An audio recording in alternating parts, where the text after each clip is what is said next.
Good afternoon and welcome with this, for the first time, Ask Us Anything on Climate. And my name is Bas Eickhout and I'm here calling for you from Strasbourg. And I'm here together with my dear colleague Jutta Paulus.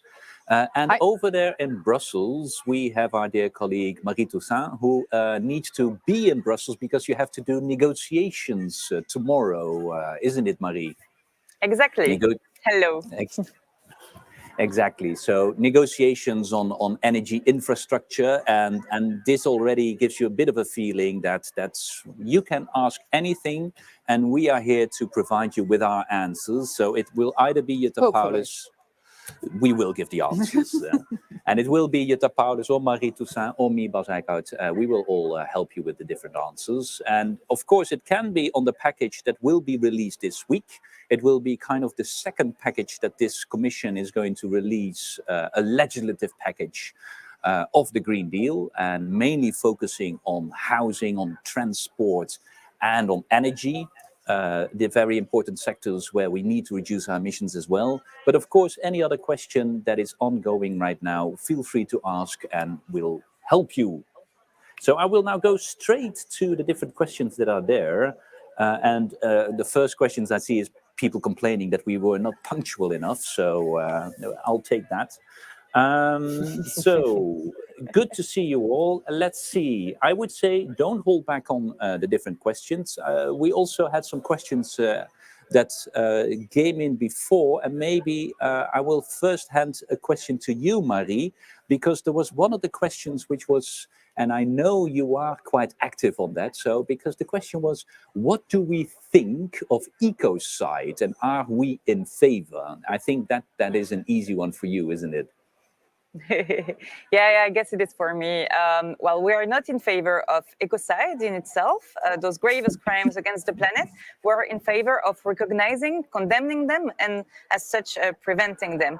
So you're very right to raise this question today, because the package tomorrow that we wait for will address transport issues, gas issues, we will get back to that, I'm sure, and also environmental criminality. Within the parliament, the Greens mobilized a lot for the recognition of ecocide. So now the European Parliament is requesting the recognition of ecocide, both at international level and at EU level. And with the text that will be presented tomorrow, we will keep on working to get the recognition of ecocide, but also the recognition of environmental crimes. We Greens are campaigning a lot on that. There is also a petition going on that you can find on my website. For the moment, what the Commission tells us is that there is not enough public support to recognize really ecocide in EU law. So we really need you. Please come on, join the fight, and we will win this together. Thank you very much. We go now to another question, and really it's not prepared like that, but the second question would be a very logical for you, Jutta Paulus, because that is a question on when will ETS be extended to shipping? And not a coincidence, Jutta Paulus was rapporteur on a report for that in the European Parliament. So, well, we as Greens are in favor of extending ETS to shipping, but the question is, when will it happen? Well, thanks for this question, because indeed I was rapporteur not on the ETS file, but on the file CO2 emissions from maritime transport, which is different than you may think about counting emissions only, not actually doing something about these emissions, which I thought was a bit undervaluating the possibilities of the European Parliament and the European Union as such. So I decided to broaden the file a bit, brought in some things on efficiency standards, also on extension of the ETS to maritime transport. As a Parliament, we voted already in September last year, more than a year ago, on this file. Unfortunately, Council has not found a position on our proposal, but the Commission took up our call for inclusion of the maritime sector in the ETS. Unfortunately, they did not take up our timeline, because actually we would have liked to see the inclusion as soon as possible, even in 2022 or 2023.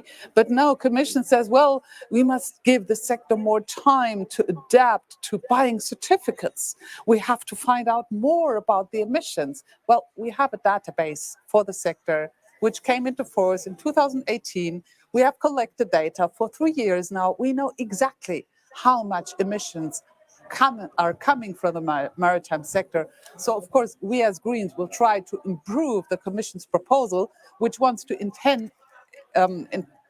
leave a very, very long saving line for the shipping sector to become fully included only in 2026. And of course, we will be calling for including it full scope as soon as possible. I hope that answers the questions at least. So, and when it will be implemented, well, that depends, of course, on the negotiations. So the negotiations, the first legislative package was, of course, launched in July. That was where one of the big files that was launched was this emission trading system, where part of that is the extension to shipping. Well, we first have to negotiate. We first, as a parliament, have to get to a position, then the member states, and then together. And, well, we probably can expect a position, an agreement on the law. We have to think more of 2023, probably. But then afterwards, of course, it can be implemented rather quickly, dependent of how it is subscribed in the law, isn't it, Jutta? You were around last time, weren't you, Bas? So I was, yeah. How long did it take last time to negotiate ETS? Can you remember? I can remember.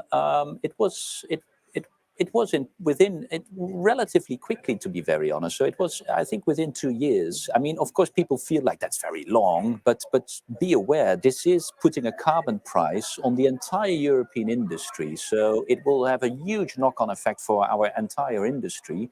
And now we are going to extend it towards shipping. Let's see what we will do with aviation, international aviation mainly. And then, of course, there's the big discussion how to extend it to domestic, to heating, to transport. So it's becoming a bit more complicated, but also therefore the impact will be huge if you do it. So I think we can still count on 2 years, probably. Yes, absolutely. That brings me to a next question that I can see. And this, I think I have to give it both to you and to Marie, because it's the question we always get. So probably it's also better to get it out of the way. And that is nuclear. Of course. Of course. I mean, I think there is never a discussion on climate when no one is asking the Greens, but you are against nuclear, and that's such a climate-friendly solution. Well, I have here Marie Toussaint from France, and I have here Jutta Paulus from Germany. And we all know that in Europe, if there is, this Franco-German axis, then Europe can function.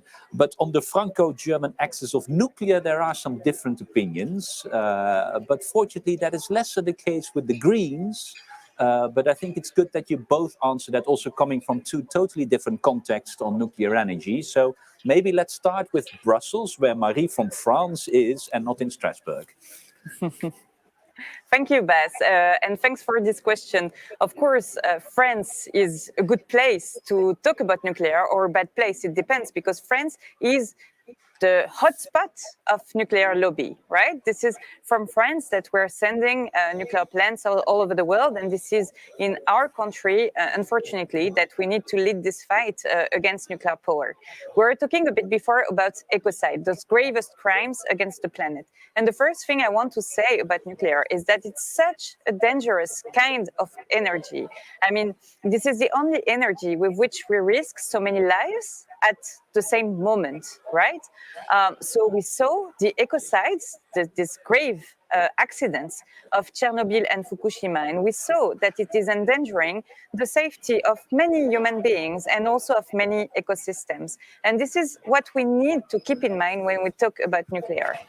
The second thing I want to say is that what we can see in France, not theoretically, not ideologically, but the fact in France that we see is that all the money that could be used to push for energy efficiency and to ensure economies of energy, which are also economies for the people, the money that we need to develop renewables and renewable energy, well, all this money we spend in nuclear power.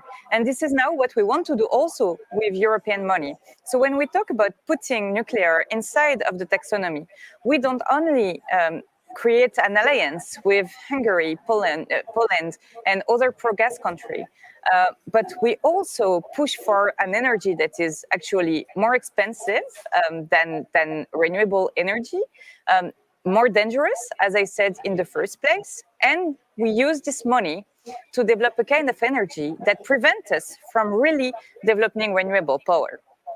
And maybe to end with this, and we can have a discussion more with Jutta afterwards, but to end with this, I just want to remind everyone that France was convicted twice by the tribunals, by French tribunals, for not acting enough for climate, for not respecting the EU goals on renewable energy, energy efficiency, and the reduction of emissions. And renewables are one of the weakest points of France. And as I said before, and I want to underline this, all the money that we now spend on nuclear, on existing nuclear, on coming nuclear, and on nuclear waste. All this money is as much money that we don't use to develop renewables when France is one of the least advanced countries regarding the development of renewables. So if we want to save the climate in time, which is reduce our emissions in a drastic ways before 2030, if we want to save the climate really and invest in renewable and energy efficiency, then we should avoid investing in nuclear power. Thank you, Marie. Let's go to Jutta, who's from Germany, because, well, Germany has decided to get out of nuclear already a couple of years ago.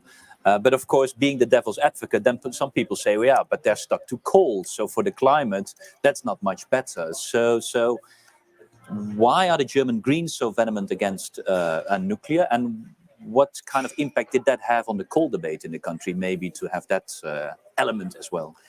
Yes, actually, Germany went out of nuclear twice, because the first time we went out, it was a S&D Green coalition back in 2000, actually, who decided, well, we want to get out of this very expensive, potentially unsafe technology where we still do not know where to put the waste. Until today, no one really knows where to put the waste. I know that the Finnish are exploring something, but they probably will not take on board all the world's nuclear waste, or at least I don't expect them to.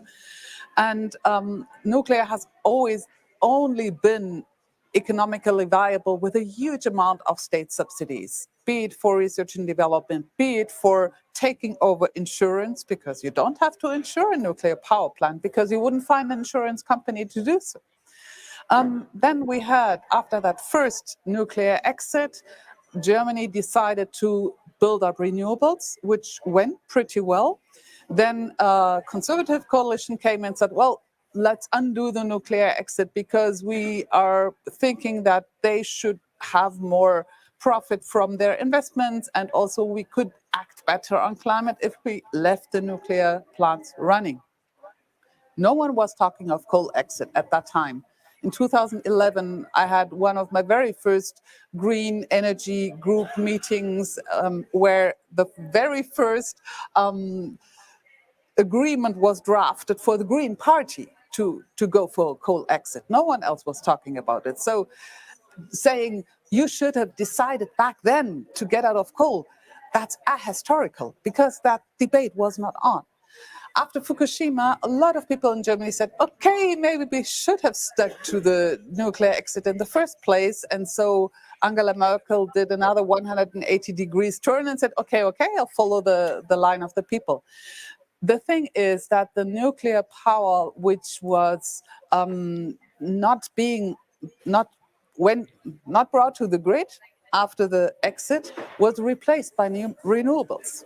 So basically what could have happened, theoretically, nuclear power plants could have been left running, which would have needed a lot of investment because our nuclear power plants are about 30 to 40 years old, not very safe to run such an old engine. You have to invest a lot on your security, safety stuff.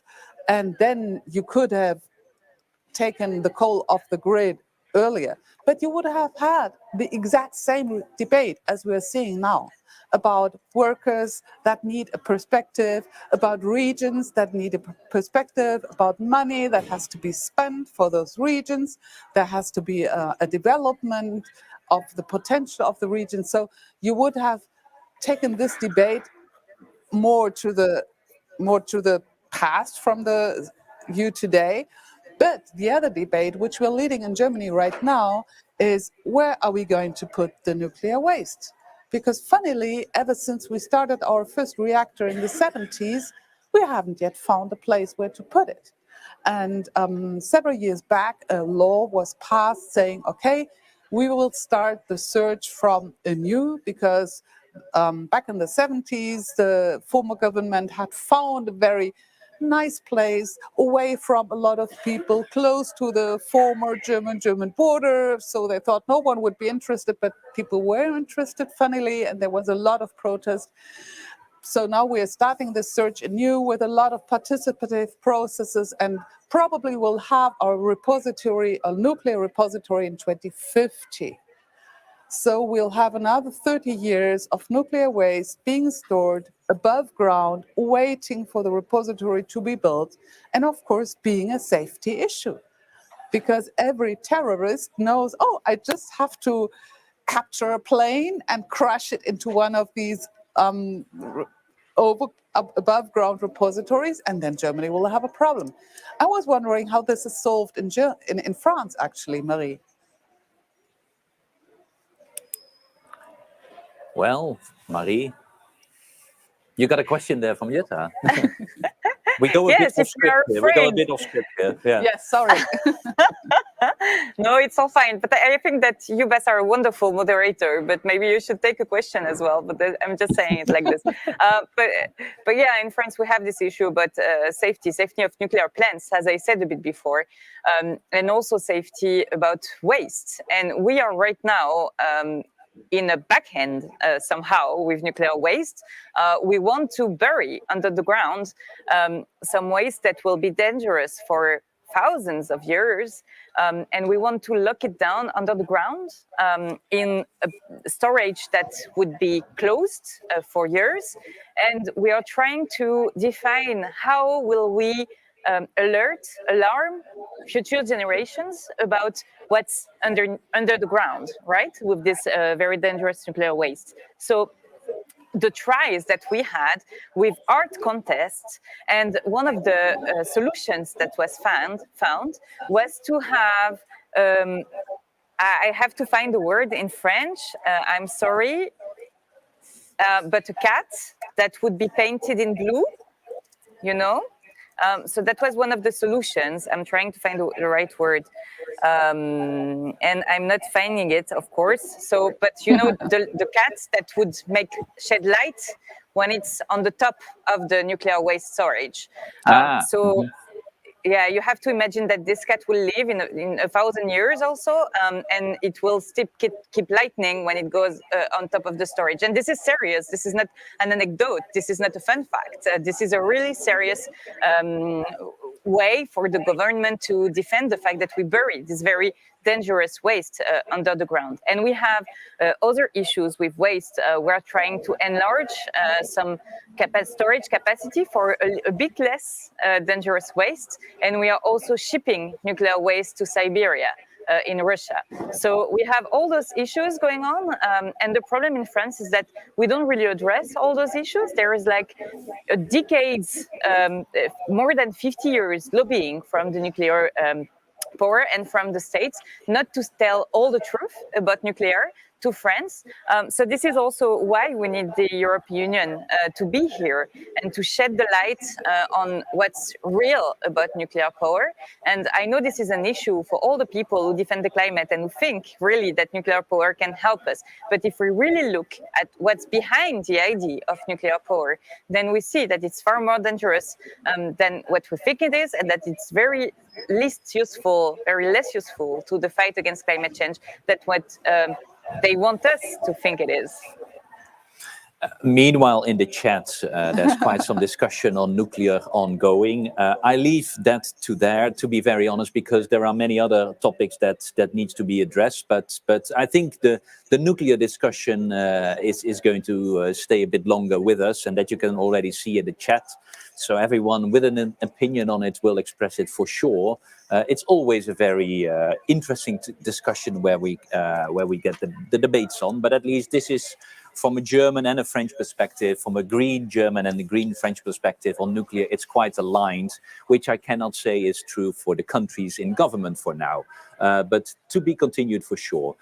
There's also in the chat some comments from Gabriel on waste, which I think we totally subscribe to, that it is for us Greens super important that all the companies are complying with the same laws, no matter where you are, and indeed that if you have hazardous waste, you have to deal with it yourself, and you should not export it to any other countries. There should not be a difference between policies in Western or Eastern Europe, let alone also with international policies. So I think there we just agree on. Maybe since Marie said that I have to take one question as well, then I'll do that. Although it is a bit weird, of course, because you feel a bit in a moderation where you're then going to give a question to yourself. But this is a question How about renovation? You did this wonderful project of Energy Sprong in your country, didn't you? That's true, yeah. But I wanted to go to the cap, and then I will come to methane with you, because I also have a methane question. So, wow. And I know you are into methane very much, Jutta. So shall I, but maybe just there is one question on the cap, where the question is, how will the new cap influence meat production in Europe and animal welfare? Well, to be very honest there, unfortunately, cap will not have a big impact on that. We all know that there's a huge problem with our meat consumption, both for our health reasons, by the way. I mean, if you look at our average meat diet, it's way too much. We don't eat so much meat. I mean, I'm not saying everyone should be vegetarian or vegan, but if you look at our meat consumption, it's for a Western consumption level really at an unhealthy level. But at the second time, it's also having a very negative impact on climate and on biodiversity, because it needs a lot of land. So be it for the animals, but certainly also for the feed. You would, of course, expect that if you do a CAP reform, so common agriculture policies, that we would make it very clear that any of the money that is going, that a farmer can get, is to help them to have a much more alternative diet, to have less mass production, so really to take also animal welfare into consideration. However, the rules for that are very limited.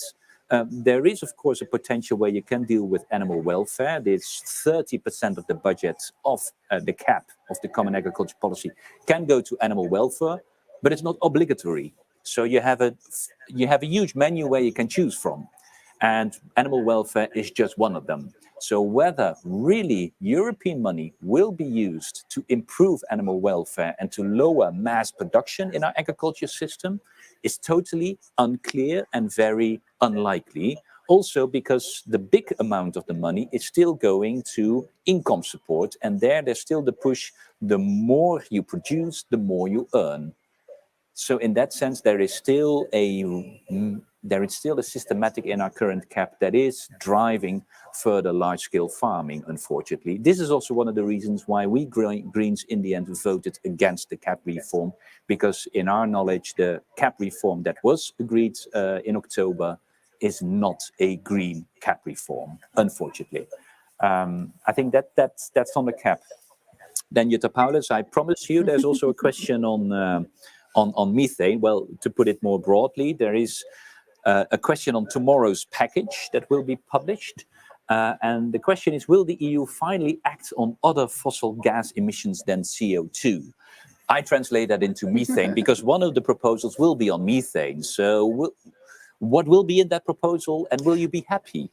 Well, actually, I should not say I will not be happy, because I have not seen the actual proposal. We only saw some leaks. That's very politically correct. Yes, we saw some leaks, and these leaks did not make me happy, because in the European Parliament, we voted on an initiative report on methane emissions. An initiative report is something where the Parliament more or less lays out its position for another report, for a law of the Commission to come, showing to the Commission, hey, this is what we are expecting from you. And the European Parliament laid down quite a progressive position, saying we need a target for methane emission reduction until 2030. We need to act on all sectors, meaning not only energy, but also agricultural and waste sector. We need to look at where can we achieve the most quickest, which is of course the energy sector, but we also have to look where can we achieve the most in real numbers. And as 50% of the methane emissions in the European Union comes from agriculture, we would have expected the Commission to act on agriculture, logically. But unfortunately, the proposal, which is bound to come this week, will focus on leak detection and repair in the energy sector, which is, I believe, a no-brainer.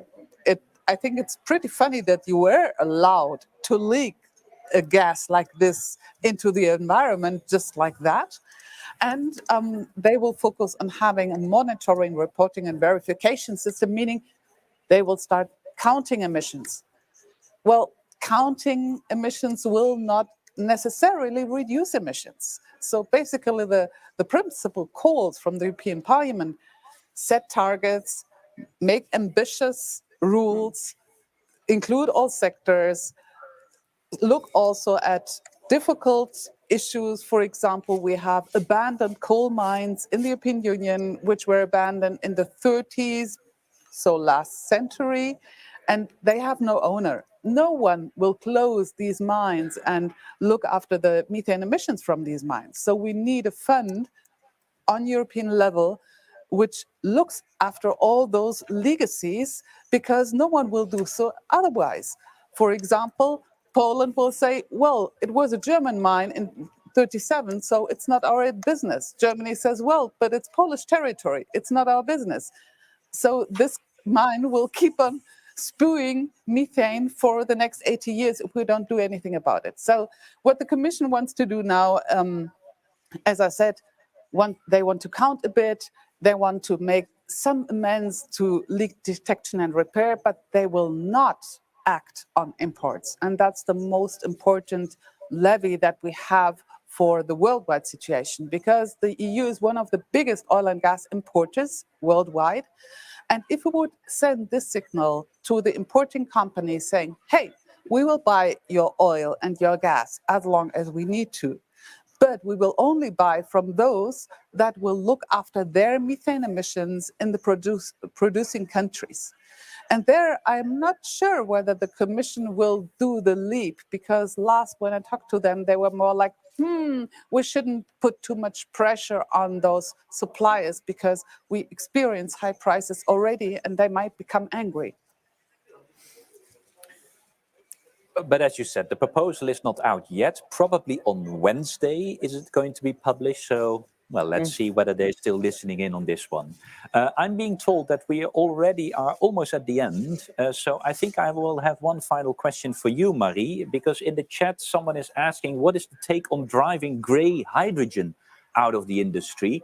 Now I know that, for example, when you go into negotiations tomorrow, hydrogen will be, which is a file on the energy infrastructure. Hydrogen is also part of that, because as soon as we talk about energy, we talk about hydrogen. Probably it's first good that you explain what gray hydrogen is, because we have them in all colors and maybe not everyone knows the different color coding around hydrogen, but probably good to have our take, your take on what we think of driving gray hydrogen out of the industry and what should be there in return. Marie. Yes, so thank you, Bas. And yes, I saw that we were going to the end and we have so many things that we'd like to share with you still and so many questions. So, well, let's try to answer this one at least. When we talk about hydrogen, we feel like we have found the solution, even better than nuclear power, to save the planet. But hydrogen can mean a lot of different things. So we can have the green hydrogen, which is when hydrogen is produced out of renewables, 100% renewables. And then it can be used for different kinds of uses, such as, for instance, industry clusters, or even, well, personal consumptions. Then we have, well, a lot of shades of hydrogen, but we can also have, for instance, we talk a lot about low carbon hydrogen, which is hydrogen coming from nuclear power. And when we look at France, for instance, they are pushing a lot for EU hydrogen strategy, but they want it to be all nuclear based. And of course, it is locking us in nuclear power for decades. Then we have blue hydrogen, which is built out of carbon and capture of storage of carbon, carbon capture and storage. Well, this is another kind of hydrogen. And then we have gray hydrogen, which is the question from Bas. Gray hydrogen is produced out of fossil fuels. And of course, we need to kick out fossil fuels out of our imports, but also out of production and out of use in the European Union. And so just a quick step, but just to remind everyone, then when we Greens are committed to save the climate, and this is really what we push for all the time. But when we got out of Glasgow with commitments from a lot of states, but also from the European Union that are leading us towards plus 2.6 or 7 degrees Celsius. And this is really far from our commitments from the Paris Agreement. So we need to go higher in all directions. We need to go higher as an ambition for the climate law, within the Green Deal. We need to, of course, get out of gas, and we are far from it. Bas was saying that I was in Brussels to negotiate, and we see so many political forces still wanting to push for gas. And we need to be really careful about which kind of energy we will use. And hydrogen is somehow an excuse, a pretext for some to keep on using fossil fuels. So they talk about hydrogen, but they really talk about gray hydrogen. So they say that we will use this new kind of energy, but which we will keep on coming from fossil fuel production and fossil fuel use. We will be really careful. We Greens are asking for a completely green hydrogen plan. And we have a lot of discussions coming up. We have the gas package, of course, that we're talking about, which will be released tomorrow or on Wednesday. We have those negotiations that I will leave tomorrow in Brussels on the 10E and on the PCI list. And we will have as many discussions or as texts, I believe, because, well, everyone wants to put hydrogen everywhere. So we need to be careful all the time. And this is also what Greens do and what you can trust us with. Thank you very much. And also thanks everyone for all the questions. As Marie said, there are so many other questions that are coming here. And well, this was for the first time that we are doing Ask Us Anything on climate. And that's quite a broad of a topic. So in that sense, it's also logical that it goes in all directions. There are also questions on affordable energy, many other issues.